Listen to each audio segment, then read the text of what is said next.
बहुत समय पहले की बात है। एन साबा नूर एक शक्तिशाली म्यूटेंट था जिसे दुनिया का पहला म्यूटेंट माना जाता है।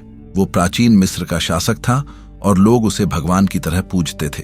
लेकिन अब वो बूढ़ा हो गया था और उसकी सेहत धीरे धीरे बिगड़ रही थी।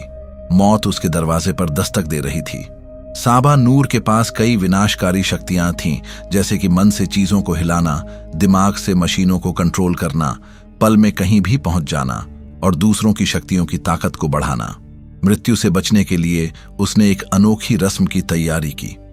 उसने एक जवान म्यूटेंट के शरीर में अपनी आत्मा ट्रांसफर करनी चाहिए ताकि उस जवान के पास मौजूद हीलिंग पावर उसे अमरता दे सके।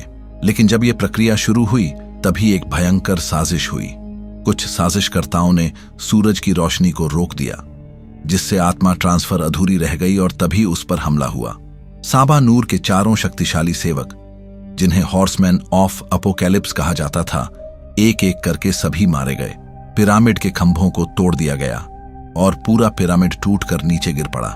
लेकिन मरने से पहले उनमें से एक वफादार हॉर्समैन ने नूर के शरीर को एक खास सुरक्षात्मक ताबूत में बंद कर दिया और उसके चारों ओर एक जादुई सुरक्षा कवच बना दिया, जिससे वो भारी मलबे से बच सके। साबा नूर जिंदा तो था, लेकिन सदियों तक जमीन के नीचे बंद, अकेला और सोया हुआ था। हजारों साल बीत जाते हैं। हालांकि दुनिया को लगता है कि साबा नूर हमेशा के लिए मिट चुका है, लेकिन उसके कुछ भक्तों का एक गुप्त समुदाय अब भी जिंदा है। वो लोग चुपचाप उसकी वापसी की तैयारी करते रहते हैं। उसके जैसी ताकतवर शक्ति की दुनिया को फिर से जरूरत है, ऐसा उनका विश्वास होता है। तभी साल 1933 आता है। इन भक्तों को आखिरकार उसकी कब्र का ठिकाना मिल जाता है, जो सदियों से रेत और मलबे के नीचे दबा हुआ था। वो जैसे ही गलती से उस पिरामिड पर सूरज की रोशनी डालते हैं, वैसे ही वह अधूरी आत्मा स्थानांतरण प्रक्रिया पूरी हो जाती है और साबा नूर की चेतना उस जवान शरीर में पूरी तरह प्रवेश कर जाती है। वो जागता है सैकड़ों सालों की नींद के बाद। जब वो बाहर की दुनिया को देखता है तो उसे मानवता खोई हुई, कमजोर और गुमराह लगती है। उसका दिल क्रोध और घृणा से भर उठता है। वो सोचता है कि मेरे बिना ये दुनिया भ्रष्ट हो चुकी है, इसे खत्म करके फिर से बनाना होगा। जैसे ही वह पूरी ताकत से उठता है, उसकी उपस्थिति से धरती कांप उठती है।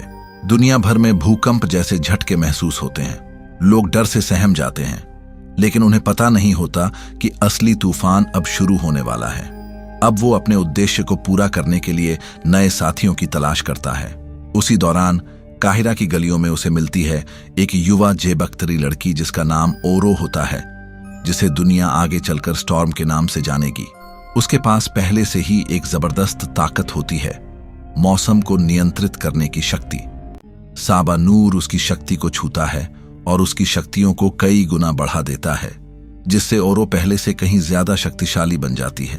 अब साबा नूर का पहला घुड़सवार तैयार है और दुनिया की तबाही की उल्टी गिनती शुरू हो जाती है। अब कहानी का अगला पड़ाव आता है। पूर्व बर्लिन में एक रहस्यमयी और साहसी म्यूटेंट, जिसका नाम रेवेन है और जिसे दुनिया मिस्टिक के नाम से जानती है, एक अंडरग्राउंड फाइट क्लब की जांच कर रही होती है। मिस्टिक के पास एक खास ताकत है, वो किसी का भी रूप बदल सकती है। उस क्लब में दो म्यूटेंट आपस में लड़ रहे होते हैं। पहला है एंजेल, जिसकी पीठ से बड़े और ताकतवर पंख निकले हुए हैं और जो हवा में उड़ सकता है, और दूसरा है नाइटक्रॉलर, एक नीली चमड़ी वाला लड़का जिसके पास है एक अनोखी शक्ति है और वो है टेलीपोर्टेशन। वो पलक झपकते ही एक जगह से दूसरी जगह पहुंच सकता है। रेवेन जब ये देखती है कि नाइटक्रॉलर को बंदी बना लिया गया है तो वो बहादुरी से उसे बचा लेती है। इसके बाद वह कालिबान नाम के एक ब्लैक मार्केट डीलर की मदद लेती है ताकि वो नाइटक्रॉलर को अमेरिका भेज सके, जहां उसकी जरूरत पड़ेगी। दूसरी तरफ साबा नूर अब भी अपनी सेना बना रहा है। वो पहुंचता है कालिबान के अड्डे पर, जहां उसकी मुलाकात होती है साइलोक से। साइलोक एक बेहद खतरनाक म्यूटेंट है, जिसकी आंखों में गुस्सा और हाथों में बैंगनी रंग की मानसिक ऊर्जा है, जो तेज तलवार का रूप ले लेती है। साइलोक अब साबा नूर की दूसरी घुड़सवार बन जाती है।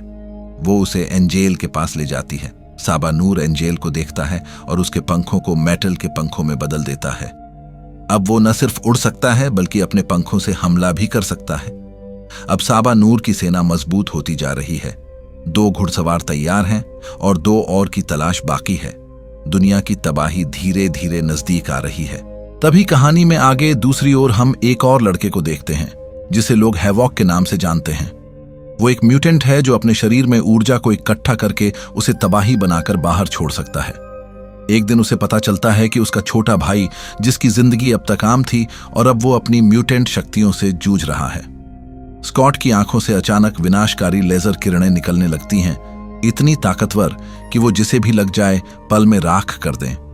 वो इन्हें रोक नहीं पाता और उसकी आंखें सब कुछ तबाह करने लगती हैं। वो डर में जी रहा होता है और अपनी ही ताकत से घबराया हुआ होता है, और एलेक्स अपने भाई को इस हाल में नहीं देख सकता।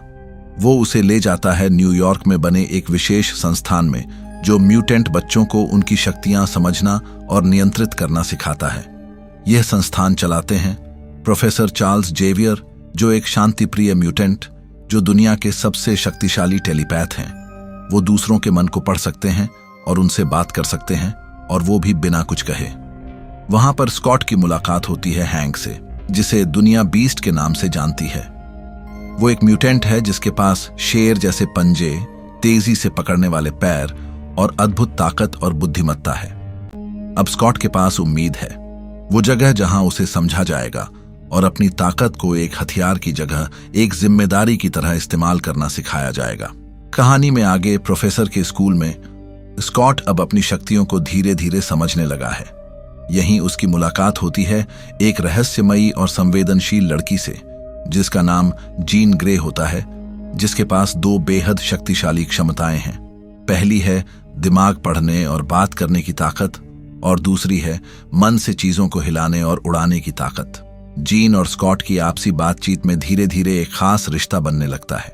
दोनों एक दूसरे की कमजोरियां समझते हैं और एक दूसरे में सहारा और अपनापन महसूस करते हैं। उधर रेवेन भी नाइटक्रॉलर को लेकर स्कूल पहुंचती है, जहां उसे भी अब एक सुरक्षित और स्वीकार करने वाली जगह मिलती है। लेकिन तभी दूर कहीं दुनिया में हलचल शुरू हो चुकी है, क्योंकि साबा नूर की जागृति से पृथ्वी पर ऊर्जा में अजीब सी गड़बड़ी हो रही है। यह देखकर प्रोफेसर और एलेक्स सीधे संपर्क करते हैं एक लड़की से, जो CIA एजेंट है, और उसका नाम मोयरा है, जो मिस्र में साबा नूर की प्राचीन कथा पर रिसर्च कर रही थी। मोयरा को याद नहीं कि वो पहले से प्रोफेसर को जानती है, क्योंकि पिछली मुलाकात के बाद प्रोफेसर ने उसकी याददाश्त मिटा दी थी ताकि वो म्यूटेंट्स की सच्चाई भूल जाए। जब दोबारा मुलाकात होती है तो प्रोफेसर मोयरा को बताता है कि उसके पास लेवल 5 सिक्योरिटी क्लियरेंस है। मोयरा अब बिना हिचकिचाहट के अपनी सारी जानकारी शेयर कर देती है। वो बताती है कि साबा नूर के साथ हमेशा 4 रक्षक होते थे, जिन्हें वो हॉर्समैन ऑफ अपोकैलिप्स कहता था। इन चारों के साथ मिलकर वो हमेशा दुनिया को अपने हिसाब से बदलता था। इसी बीच जीन ग्रे के मन में एक भयानक तूफान उठ रहा है।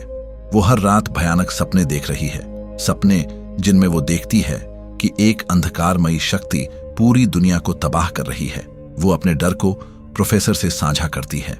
प्रोफेसर समझता है कि जीन में कोई बहुत बड़ी शक्ति छुपी है, जो अभी पूरी तरह जागी नहीं है, लेकिन बहुत जल्द जाग सकती है।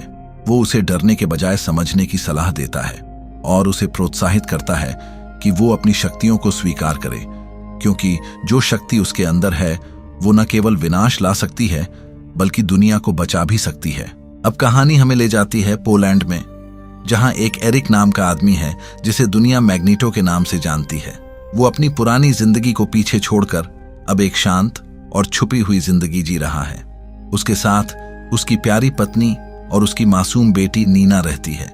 एरिक अब एक फैक्ट्री में काम करता है और अपने धातुओं को नियंत्रित करने वाली शक्ति को छिपा कर रखता है। लेकिन एक दिन जब उसका एक सहकर्मी हादसे में फंस जाता है तो एरिक उसे अपनी ताकत से बचा लेता है। यही एक काम उसकी पहचान को उजागर कर देता है। पुलिस वालों को पता चल जाता है कि वह वही मैग्नीटो है जिसे दुनिया एक खतरनाक म्यूटेंट समझती है। वो उसे पकड़ने आते हैं, लेकिन इस प्रक्रिया में एक भयानक दुर्घटना होती है। उन सैनिकों की लापरवाही और डर की वजह से एरिक की पत्नी और बेटी की मौत हो जाती है। ये देखकर एरिक टूट जाता है। उसकी आंखों में आंसू नहीं, अब सिर्फ बदला होता है। वो अपने परिवार को खो चुका होता है और उसका दिल दर्द और गुस्से से जल रहा होता है। वो पूरे गुस्से में सभी सैनिकों को मार डालता है। उसी समय दूर बैठा साबा नूर इंटरनेट के जरिए दुनिया का सारा इतिहास पढ़ रहा होता है। उसे पता चलता है कि मैग्नीटो ही पहला म्यूटेंट था जिसने दुनिया के सामने खुलकर अपनी पहचान जाहिर की थी।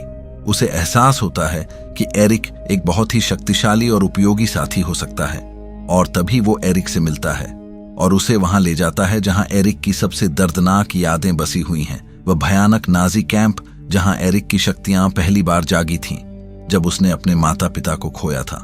साबा नूर एरिक के भीतर के गुस्से, दुख और पीड़ा को उकसाता है। एरिक उन जख्मों को फिर से जीता है और फिर अपने गुस्से से पूरा कैंप तबाह कर देता है। सिर्फ कैंप ही नहीं, पूरा शहर उसकी ताकत से मिट जाता है। अब एरिक अकेला नहीं है, वो साबा नूर के साथ तीसरा हॉर्समैन बन जाता है, एक ऐसा योद्धा जिसे अब प्यार से नहीं, सिर्फ दर्द और बदले से फर्क पड़ता है। तभी कहानी में आगे प्रोफेसर के स्कूल में माहौल भारी हो गया है। रेवेन, जो अब खुद को एक नेता और रक्षक मानने लगी है, और वो प्रोफेसर को बताती है कि एरिक दोबारा सामने आया है और लगता है कि वो किसी बहुत बड़ी मुसीबत में है। पर प्रोफेसर बहुत चिंतित हो जाता है क्योंकि वो जानता है कि एरिक का दर्द उसे अंधेरे में धकेल सकता है। उसे ढूंढने के लिए प्रोफेसर एक टेक्नोलॉजी का इस्तेमाल करता है, एक ऐसी अद्भुत मशीन जो दुनिया भर के म्यूटेंट्स का पता लगा सकती है और प्रोफेसर की टेलीपैथिक शक्तियों को कई गुना बढ़ा देती है। लेकिन इसी दौरान एक अनहोनी घटती है। जब प्रोफेसर वहां होता है तब साबा नूर उसकी मानसिक दुनिया में घुस जाता है। अब एपोकलिप्स सिर्फ बाहर से नहीं, प्रोफेसर के जरिए अंदर से भी हमला करता है। वो टेक्नोलॉजी को हाईजैक कर लेता है और प्रोफेसर की शक्तियों को अपने काम में ले आता है। उसके जरिए वो पूरी दुनिया की सरकारों और सेनाओं को मजबूर करता है ताकि वो पृथ्वी का पूरा परमाणु हथियार भंडार, चाहे वो मिसाइलें हों, पनडुब्बियां हों या विमान, सबको अंतरिक्ष में दाग दें। उसका मकसद दुनिया को निर्दोष बनाना ताकि कोई भी उसे रोक न सके। इतना ही नहीं, वो सरकार की सभी रक्षा प्रणालियों को आत्मविनाश के लिए मजबूर कर देता है। अब एपोकलिप्स पूरी तरह तैयार है। वो अपने 3 नए और शक्तिशाली अनुयायियों मैग्नीटो, साइलोक और एंजेल के साथ प्रोफेसर एक्स के स्कूल पर हमला करता है। वो प्रोफेसर को जबरदस्ती उठाकर बंदूक की गोली की तरह उठा ले जाता है क्योंकि अब उसे जरूरत है प्रोफेसर की टेलीपैथिक शक्ति की, एक ऐसा दिमाग जिससे वो पूरी मानव जाति को नियंत्रित कर सके। इधर इलेक्स उसे रोकने की कोशिश करता है। वो अपनी ऊर्जा से हमला करता है, लेकिन दुर्भाग्यवश उसका हमला गलत दिशा में चला जाता है। इससे स्कूल की ऊर्जा प्रणाली में विस्फोट हो जाता है और पूरा स्कूल, जहां अनगिनत म्यूटेंट्स ने घर पाया था, वो भीषण धमाके में तबाह हो जाता है। यह पल भय, आंसुओं और अफसोस से भरा हुआ है। अब प्रोफेसर लापता है, स्कूल बर्बाद हो चुका है और एपोकलिप्स पहले से ज्यादा ताकतवर है। पूरा स्कूल खतरे में है। लेकिन उसी समय पीटर नाम का एक लड़का आता है जिसे दुनिया क्विकसिल्वर के नाम से जानती है। वो बिजली जैसी रफ्तार से स्कूल पहुंचता है। पीटर ने हाल ही में ये सच जाना है कि एरिक उसका असली पिता है। अब वो उसे ढूंढना चाहता है और उसे लगता है कि प्रोफेसर उसकी मदद कर सकते हैं। जैसे ही वो स्कूल में आता है, वो अपने सुपर स्पीड का इस्तेमाल कर सभी छात्रों को एक एक करके विस्फोट से पहले ही बाहर निकाल देता है।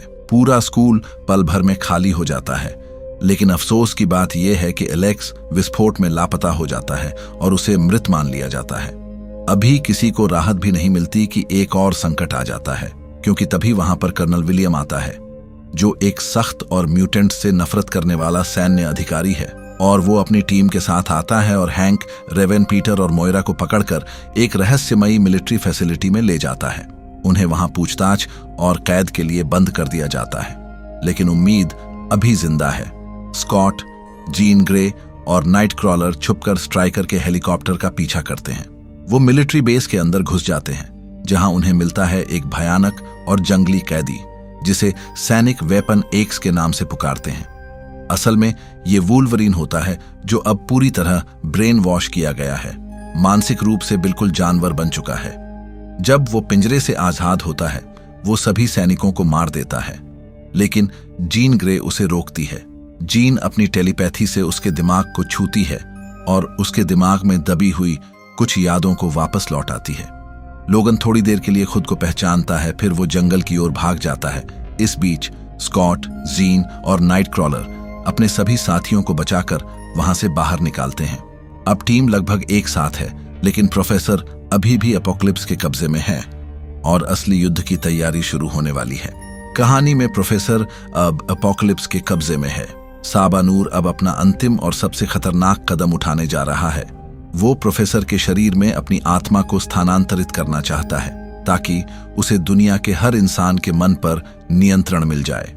उसे पता है कि प्रोफेसर की टेलीपैथिक शक्ति से वो पूरी मानव जाति को अपना गुलाम बना सकता है। लेकिन इसी बीच प्रोफेसर अपने दिमाग के जरिए एक गुप्त संदेश जीन ग्रे को भेजता है। उसके जरिए वो उसे अपनी लोकेशन के बारे में बताता है। Jean, Scott, Raven, Nightcrawler, Beast, Peter सभी अब अपोकलिप्स से अंतिम युद्ध के लिए तैयार होते हैं। वे सभी मिलकर लोकेशन की ओर रवाना होते हैं। इस बीच अपोकलिप्स के कहने पर मैग्नीटो अपनी धातु नियंत्रित करने की शक्ति से धरती के चुंबकीय ध्रुवों को तोड़ मरोड़ देता है। दुनिया भर में तबाही मच जाती है, इमारतें गिरने लगती हैं, लाखों लोग मारे जाते हैं, सारी दुनिया आतंक में डूब जाती है।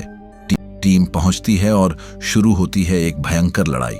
लड़ाई के दौरान वे प्रोफेसर को बचा लेते हैं, लेकिन आत्मा स्थानांतरण की प्रक्रिया के चलते उसके बाल झड़ जाते हैं और यहीं से उसका प्रसिद्ध गंजा रूप बनता है।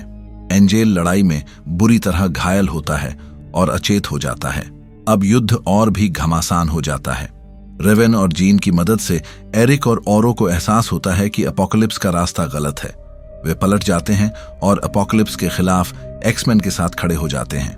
मैग्नीटो अपनी पूरी शक्ति से धरती को बचाने में जुट जाता है। स्टॉर्म पहली बार अपने दिल से युद्ध करती है, न कि डर से। उधर अपोकलिप्स और प्रोफेसर के बीच एक मानसिक युद्ध शुरू होता है, एक ऐसा युद्ध जो शरीर से नहीं मन से लड़ा जाता है। लेकिन अपोकलिप्स बहुत ताकतवर है। प्रोफेसर कमजोर पड़ने लगता है। तभी वो जीन ग्रे को पुकारता है। जीन, अब वक्त आ गया है, अपनी असली शक्ति को आजाद कर दो। जीन पूरी तरह जाग जाती है। उसके अंदर की छुपी हुई फीनिक्स फोर्स यानी कि एक असीम और अनियंत्रित ऊर्जा फूट पड़ती है। वो हवा में उठती है, उसके चारों ओर लाल नारंगी अग्नि की लहरें फैलने लगती हैं और फिर वो अपोकलिप्स को अपनी पूरी ताकत से भस्म कर देती है। एक ऐसी शक्ति के साथ जिसे न कोई रोक सकता था न समझ सकता था। अपोकलिप्स की आखिरी चीख गूंजती है और उसके साथ ही उसका अंत हो जाता है। इस अफरा तफरी और जीत के बीच साइलॉक चुपचाप भाग जाती है, शायद किसी नए मकसद या नई साजिश की तलाश में। लड़ाई खत्म होती है। दुनिया एक बार फिर तबाही से बच जाती है। एक्समैन एक बार फिर असली हीरो बनकर उभरते हैं, एक नई टीम, एक नया जोश और एक नई शुरुआत के साथ। अपोकलिप्स की हार के बाद दुनिया में शांति लौटने लगती है, लेकिन दिलों में अभी भी युद्ध के निशान बाकी हैं। प्रोफेसर, जो खुद लगभग अपनी जान खो चुके थे, अब एक और अधूरे रिश्ते को पूरा करने का फैसला करते हैं। वो मोइरा की वो यादें लौटाते हैं जो उसने पहले खुद मिटा दी थीं। उनके बीच की पुरानी बातें, मुलाकातें, प्यार, सब कुछ। मोइरा की आंखों में भावनाएं लौट आती हैं। दोनों फिर से एक दूसरे के करीब आ जाते हैं। एक अधूरी प्रेम कहानी फिर से सांस लेने लगती है। उधर एरिक और जीन ग्रे मिलकर प्रोफेसर के स्कूल को दोबारा खड़ा करने में मदद करते हैं। एरिक, जिसने हाल ही में अपना परिवार, रास्ता और विश्वास खोया था, अब एक बार फिर कुछ बनाने की कोशिश करता है। लेकिन जब प्रोफेसर उसे शिक्षक बनने का प्रस्ताव देता है तो वो विनम्रता से मना कर देता है। एरिक कहता है, मुझे अभी खुद को ढूंढना है प्रोफेसर, तुम्हारी लड़ाई मेरी नहीं है, लेकिन जब जरूरत होगी मैं लौटूंगा। पीटर अब भी अपने पिता एरिक को नहीं बताता कि वो उसका बेटा है। उसके चेहरे पर एक हल्की सी मुस्कान होती है, शायद वो सही समय का इंतजार कर रहा है। अब एक नई टीम तैयार है। हैंक और रेवेन, जो खुद कई लड़ाइयों से गुजरे हैं, अब बनते हैं गुरु और मार्गदर्शक। वे अब प्रशिक्षण देते हैं नई पीढ़ी को। स्कॉट, जीन ग्रे, ओरो, कर्ट और पीटर, अब ये हैं नए एक्समैन। स्कूल में फिर से रौनक लौट आती है और प्रोफेसर की शांति और सह अस्तित्व की कल्पना फिर से जी उठती है।